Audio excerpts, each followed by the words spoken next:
This video is sponsored by the Pokemon TCG deck building website PokemonCard.io. Are you looking for sealed product and singles? You can find it all on Channel Fireball.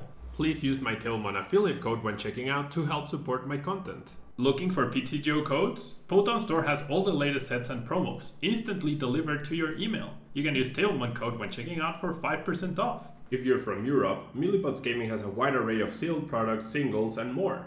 You can use TEU code when checking out for 5% off.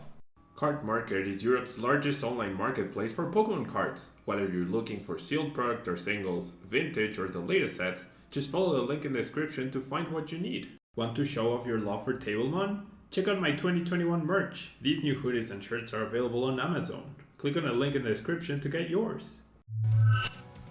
Hello everyone and welcome back to our standard deck countdown as we head into Evolving Skies and then eventually into post-rotation format. Thanks so much for tuning in. We are going to be working with ETERNATUS today, the number 4 deck.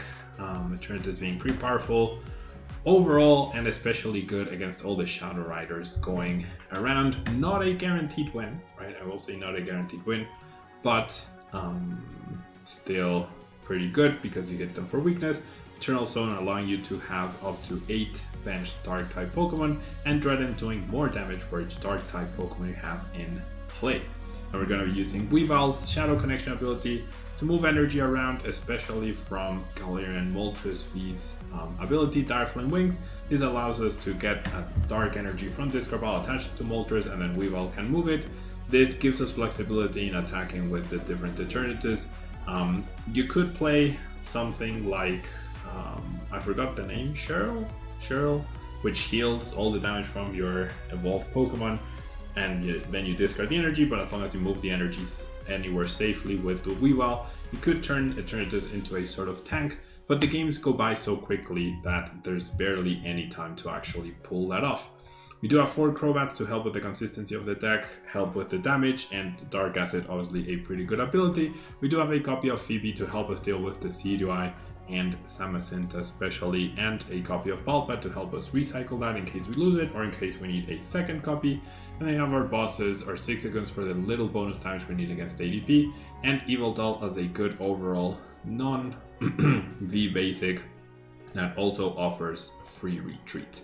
As you can see, we have the next 3 decks: Ice Rider, Urshifu, Inteleon, and Shadow Rider coming up, so make sure you tune into those videos if you want to see the top 3 decks of the standard format in action before we get Evolving Skies being released. Alrighty.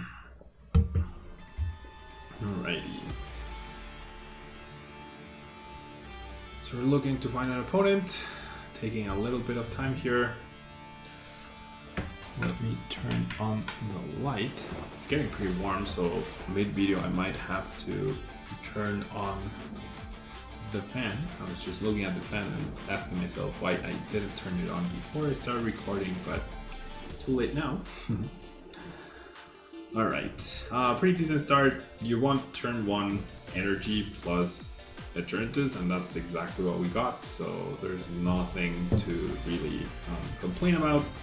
So we need to figure out the rest of our hand. We have a supporter for next turn, which is great. We have the Great Ball, which could potentially find us Eternatus, which is also great. And now we have 2 Great Balls, in fact. So we are up against Phalanx. What the heck? Which is a little scary. I want to save the Great Ball. Like, I'm definitely doing this, right? I'm definitely doing this. I feel like I'm going to use 1 Great Ball. Sure, I'll bench the other Eternatus, and then I'll go ahead and just Crobat for 3. And then I have this for another Crobat, this to search or dig for the VMAX. Another Eternatus already on the bench, which is great. My opponent's obviously not playing Path to a Peak, because one of the advantages, if you will, of Phalanx is the fact that you get to reduce the damage. I could get KO'd, right? I generally could get KO'd by the regular Phalanx. Would not be surprised if that happens. I could also get KO'd by a Bea card. But we see an underwhelming Birdkeeper, which I am perfectly okay with.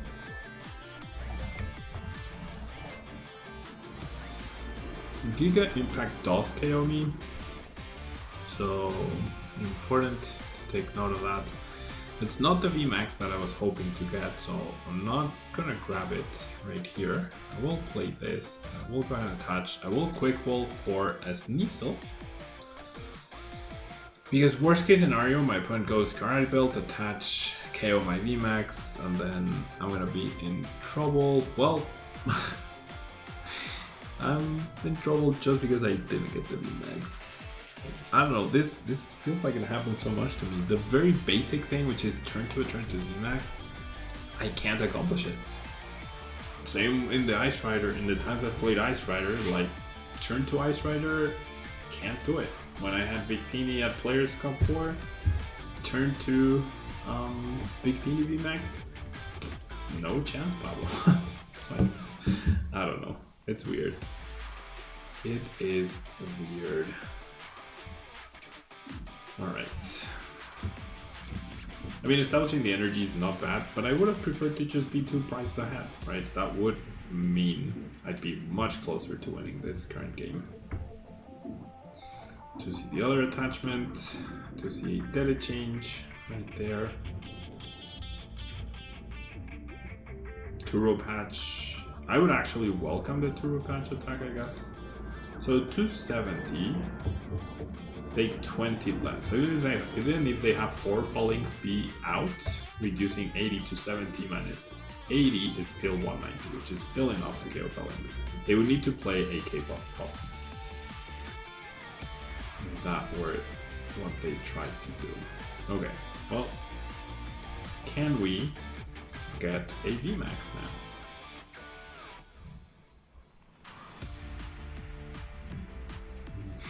Barely. Barely getting the VMAX right here. So I take a KO, they take a KO, but with 0 energies in play and me getting 2 prizes plus my top deck and having the 2 Pokécons right here, I'm hoping, right? Hoping, really hoping here, deck, that I'll be able to take a knockout, right? There's a VMAX and there's a research. Good enough. Good enough. We take 2 prizes, they take 3, we take 2 prizes. Hopefully they can't attack unless they go like Bea. I'm still thinking, I feel like Bea is definitely a card that has potential, but never really got fully utilized. Pokegear, Galarian, like this card makes absolutely no sense to play over Cape of Toughness, you know, in that deck. Because with the Cape of Toughness, you benefit all of your Pokemon, but you're not playing Galarian Phalanx, you know? Okay, they decide to gust up the 1 retreat cost Pokemon for some reason, and I'm gonna be able to eliminate all the energy. So now the game should effectively be over, hopefully. I have the energy to retreat. And here I'm just gonna like thin as much as I can and make sure that nothing can go wrong against me. I should draw cards first, filling out my bench just in case like I'm missing something weird in terms of the damage or something. I don't even know. I really don't even know. But Dread End, more than enough damage, 230. Yeah, 270 minus 40, 230. So I did do the maths, right? And I have a boss, right? So all I need to do is boss KO that or the other dude. Even with the breastplates, the Surf Edge goes down. So even though my opponent's playing a fighting type deck, the game's 100% over. I feel like Bea, right? Bea would be the card to help in these sort of situations. I always wanted to try a fighting type deck with Bea. That's why I keep mentioning it. But in the end, it's like you have no way to guarantee the Bea. So Like, what my opponent just did is also very weird to me. Like, what card was he conceivably possibly trying to get that would have brought him back into the game where I was two prizes away from winning? They were at 6. They had 0 energy in play. No clue, right? No clue. And yeah, in terms of like useful tool cards, for whatever deck my opponent was playing is Karate Belt. Then it's Cape of Toughness, and then it's a Galarian Breastplate.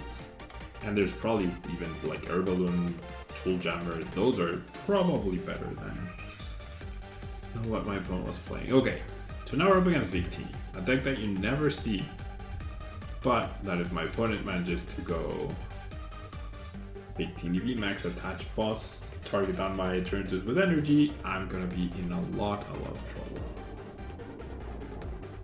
A lot. So we do this Stellar Wish of Jirachi. See, quick ball.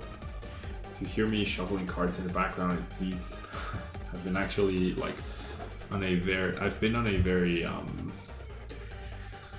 old deck grind lately.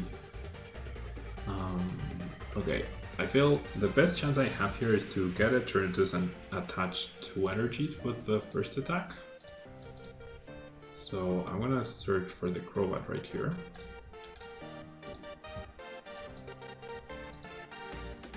Draw 5, I find 1, that's great. I guess the Moltres also helps. But now that I got these 2,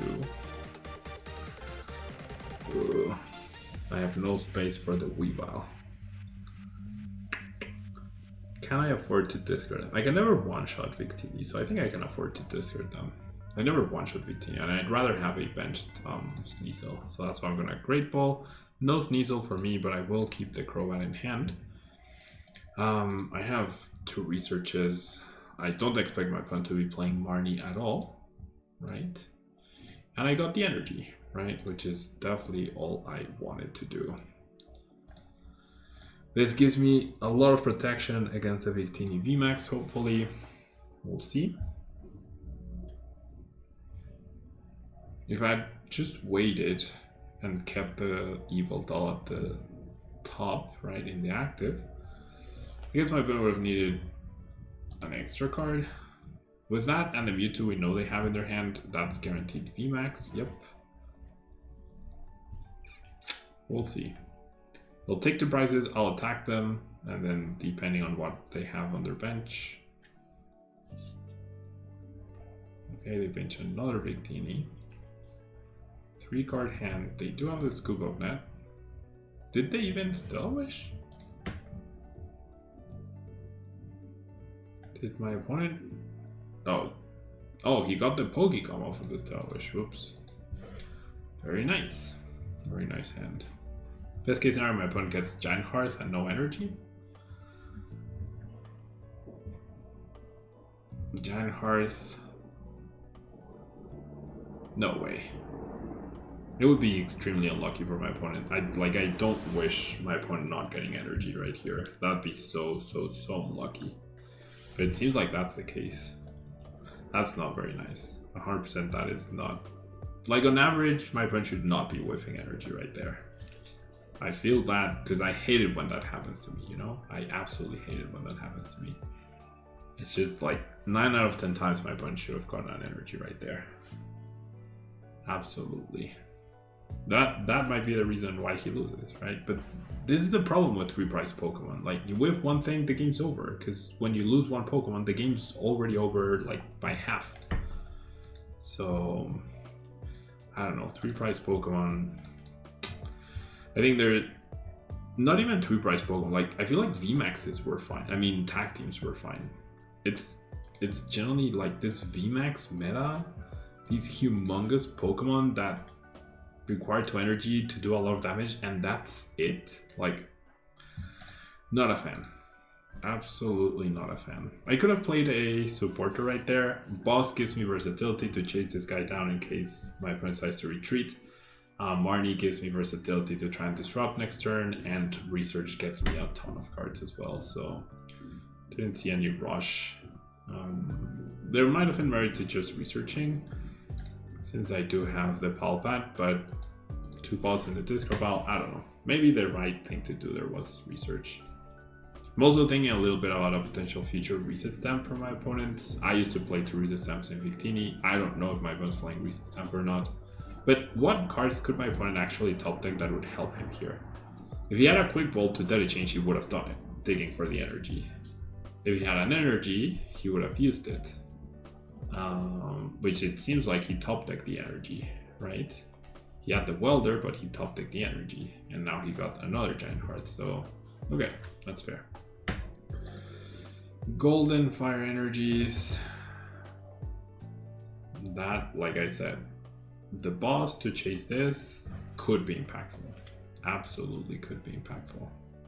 I doubt my opponent's just gonna not do damage here. I'd be very surprised if that's what happened. But I also don't know what my opponent's planning or trying to do.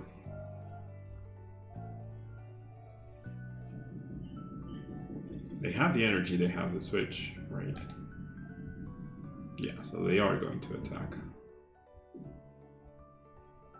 Alright. Now I can easily research. So it's basically like, oh, 2 hit KOs, I take 3 prizes, he takes 3 prizes, I attack, he attacks, I attack, and the game's over. So, I don't know, it's like, what sort of like tactic or real playing is there in what I just described, you know? Not a lot. And by not a lot, I mean basically 0, you know? What I can do is attach, retreat, and take a KO with this Eternatus, thanks to Dire Flame Wings. So, I mean, I complicate things more for my opponent, forcing him to have boss's orders at some point. I have access to Crobat if he takes a knockout. I have access to Marnie to disrupt if I need to. The only thing that survives a hit from Eternatus is a VMAX. If my opponent does not have a VMAX next turn, then all I need is a boss to chase down whatever Pokemon I'm missing to win. So I mean, there's just not a lot of thinking to do with Pokemon VMAXs. My opponent does have the boss. Does stab me to 3, not the biggest of deals, I hope, right? I might end up regretting saying that, but not the biggest of deals, I think. But like I said, it's I attack, he attacks, I attack, he attacks. So if my opponent had not with the energy, right? He would be damaging me here. And what? I would have taken 2 prizes, then I would have attacked. Then they would have attacked me, I would have KO'd, and then this turn they would have KO'd. They'd be at 1 prize card right now. And then all they would need is boss to win. Right? Because there's no humanly possible way for me to take a 1-shot right here, so I don't know. Okay, so I'm just gonna go ahead and do this. And I'm just gonna attack. I don't need to fill up my bench. This bench space is important for a Crobat. My opponent just resets at me and I did nothing else. They can't knock me out for 3 prizes and I have the boss's order. So I'm trying to I'm trying to discourage trying to discourage my opponent from playing a hand affecting card. They've already reset at me once. I don't expect them to do it again when I didn't play anything other than the VMAX and I simply attacked. If they reset stamp me from 3 to 3, even though they have no information on my hand, then good on them for getting the read that I have the energy, but it's definitely not very likely. And my opponent hasn't been able to welder yet onto the Rapidash. They are doing the right thing, right? Which is use Rapidash, And then if I don't have boss, then they probably win, as long as they get boss, because I would do the same thing, I would retreat. So props to my opponent for playing it to the best of their ability. Very unlucky that they whiffed the... very unlucky that they whiffed that energy that one turn. It seems like they whiffed the welder this turn too, though. So I'm not even getting attacked. It doesn't matter, but very unlucky for my opponents. I don't like getting unlucky. I don't like it when my opponents get unlucky. I also don't like it when my opponents get lucky, so I don't know. And in 3 or 4 turn games, like, there's just, it's like, oh, you got it, cool. Oh, they don't have it, cool. But the game's over in 2 or 3 turns. I don't know if Sword and Shield onwards is gonna be better. I really don't.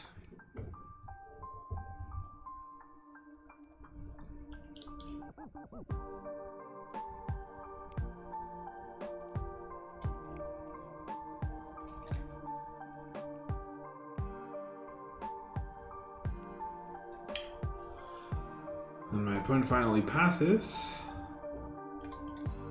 And there's the boss for the game. Best case scenario for them would have been to use Rapidash right there, put me at 10 damage counters away from getting KO'd, and then threatening the win that way. They couldn't even do that, but I had the boss, so it didn't actually end up mattering. Alright, so Eternatus is pretty straightforward deck, pretty powerful deck. Shouldn't be a very expensive deck to build either. Crobats are now very cheap. The Eternatus line is also decently cheap. And in terms of rotation, Yveltal is gone, Weavile GX line is gone, so if you want to use Moltres, you need to include energy switches into a deck to help you out, but I don't think that's a big enough change to warrant like saying, oh, this deck is not playable. And especially if Shadow Rider continues to be very popular, this could be a solid pick for the upcoming format. Just make sure you dodge those Urshifus. Thank you so much for tuning in, and I'll see you next time. Bye-bye.